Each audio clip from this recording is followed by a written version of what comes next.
আসসালামু আলাইকুম। এখন আমরা তোমাকে পাওয়ার জন্য হে স্বাধীনতা এই কবিতাটির টাইপ 2 নিয়ে আলোচনা করব। টাইপ 2 তে আমরা সাজিয়েছি শব্দ অর্থ পাঠ পরিচিতি দিয়ে। চলো আমরা এক নজরে দেখে নিই আমাদের এই কবিতা থেকে কেমন ধরনের শব্দ অর্থ এবং পাঠ পরিচিতির প্রশ্ন কমন আসতে পারে। তো শুরু করা যাক। তো এখানে আমাদের প্রশ্ন হচ্ছে 5 নাম্বার। 5 নাম্বার প্রশ্নটা কি?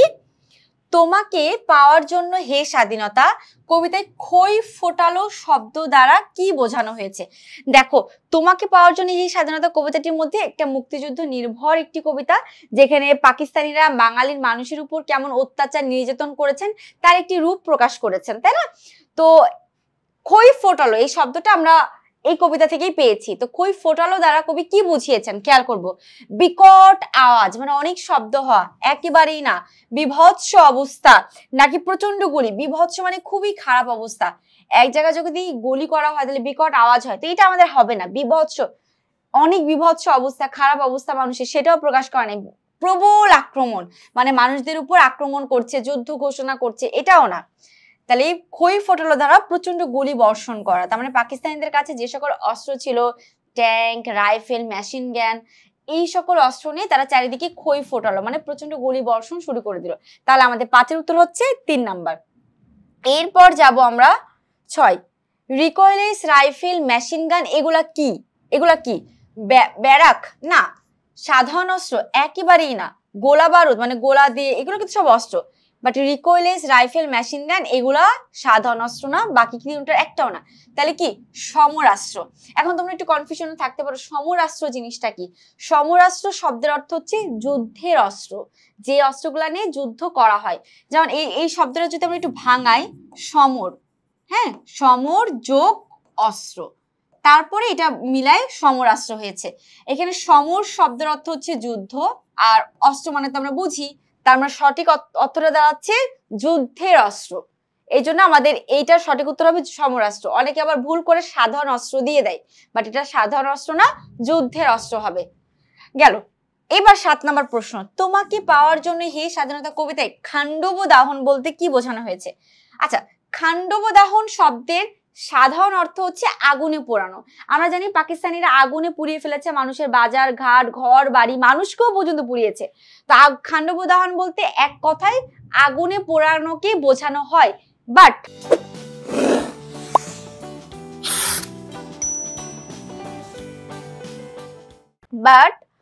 আমরা যদি এই শব্দটা একটু ব্যাখ্যা করি, যে শামসুর রহমান শব্দটা কোথা থেকে পেলেন জানো?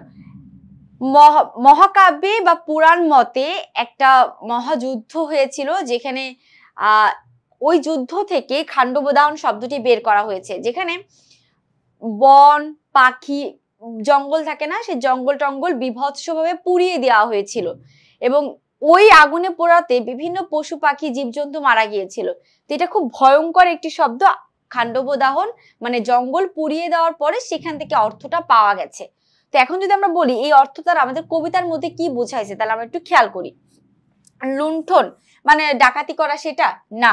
গণহত্যা, সেটাও না। ভয়ঙ্কর অগ্নিকাণ্ড, সেটাও কিন্তু কবিতার মধ্যে বোঝায় নাই। তাহলে খান্ডব দাহন দ্বারা বোঝাইছে হত্যাকাণ্ড এবং ধ্বংসাযজ্ঞ, একই সাথে মানুষদেরকে মারছি এবং চারিদিকে বাড়ি ঘর তছনছ করে দিচ্ছে এলাকা। তার মানে খান্ডব দাহন সঠিক উত্তর হবে 4। আমাদের 8 নম্বর প্রশ্ন, 8-এ কি আছে? থুরথুরে শব্দটি দ্বারা তোমাকে পাওয়ার জন্য হে স্বাধীনতা কবিতায় কি বোঝানো হয়েছে? থুরথুরে শব্দটি দ্বারা সংখ্যাপুর একেবারে না, আলো ঝলমল তাও না, প্রাচীন পন্থী, পন্থী মানে নিয়ম নীতি এরকম একদম না, অত্যন্ত বৃদ্ধ। আমরা জানি এই কবিতার মধ্যে কদম আলী নামে একজন ক্যারেক্টার আছে, যে কদম আলী থুরথুরে একজন বৃদ্ধ ব্যক্তি। তো উত্তর হবে অত্যন্ত বৃদ্ধ, 4। এরপর আমরা 9 নাম্বার দেখবো। 9, সাকিনা বিবির কপাল ভাঙলো বলতে কি বোঝানো হয়েছে?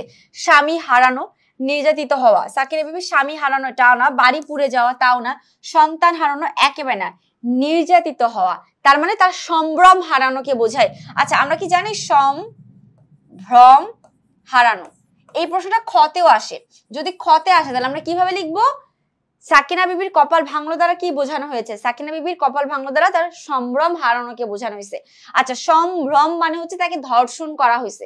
তো পরীক্ষার হলে সরাসরি ভাবে আমরা ধর্ষণ শব্দটা লিখবো না, আমরা সম্ভ্রম হারানো লিখবো, অথবা নির্যাতিত হওয়া লিখবো, পাশবিক নির্যাতন যেটা করা হয়েছে। উত্তর হবে 2 নাম্বার।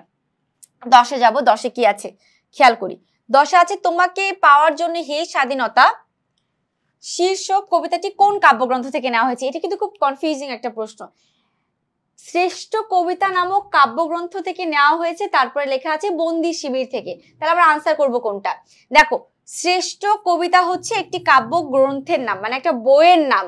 সেই বইয়ের মধ্যে একটা কবিতা আছে বন্দি শিবির থেকে, সেখান থেকে তোমাকে পাওয়ার জন্য হে স্বাধীনতা কবিতাটা নেওয়া হয়েছে। বাট আমাদের এখানে কথা হচ্ছে বন্দি শিবির একটা অপশনও নাই, আছে কি শ্রেষ্ঠ কবিতা। তারপর আমরা শ্রেষ্ঠ কবিতা লিখবো। যদি শ্রেষ্ঠ কবিতা এবং বন্দি শিবির দুইটাই আমাদের এমসিকিউতে থাকে, তাহলে আমরা কি করব? দুইটার মধ্যে যেটা সব থেকে কাছের বন্দি শিবির সেটা বেছে নিব। আর যদি দুইটাই বহু পদে থাকে, মানে এই ধরনের এমসিকিউতে থাকে, তখন আমরা কি করব? যে দুইটা 1 ও 2 আছে সেটাই বেছে নিব। তাহলে সঠিক উত্তর হচ্ছে আমাদের 3 নাম্বার। এরপর আমরা যাব হচ্ছে 11 নাম্বার। তোমাকে পাওয়ার জন্য হে স্বাধীনতা কবিতার সঙ্গে কোন ঘটনার সম্পর্ক রয়েছে? 47-এর দেশভাগ না, 52-র ভাষা আন্দোলন না, 69 এর গণ অভ্যুত্থান একেবারে না, 71-এর মুক্তিযুদ্ধ। কারণ আমরা জানি পাকিস্তানিরা হত্যাযজ্ঞ চালিয়েছে, মানুষদেরকে মেরেছে, যার ফল আমরা এই অপশনগুলোর মধ্যে দেখেছি বা আমরা এই কবিতার মধ্যে দেখেছি। তো 71 মুক্তিযুদ্ধ। চলে যাব 12 নম্বর প্রশ্নে। 12-তে আছে স্বাধীনতা মানুষের কোন ধরনের অধিকার? অর্জিত। এটাকে আমরা অর্জন করে নিই। হ্যাঁ, স্বাধীনতার জন্য আমরা যুদ্ধ করি, এটা অর্জন করার চেষ্টা করি আমরা, বাট এটা অর্জিত অধিকার না। রাজনৈতিক, একেবারে রাজনৈতিক এটা ধারে কাছে আসবে না, মোটেও না। তারপরে কি আইনগত, আইনগতও না। তার মানে স্বাধীনতা জিনিসটা হচ্ছে আমাদের জন্মগত অধিকার, ঠিক আছে? আমরা জন্ম থেকে এটা পেয়ে পেয়ে আসছি। তার মানে 12-র সঠিক উত্তর হচ্ছে আমাদের 1 নাম্বার প্রশ্ন।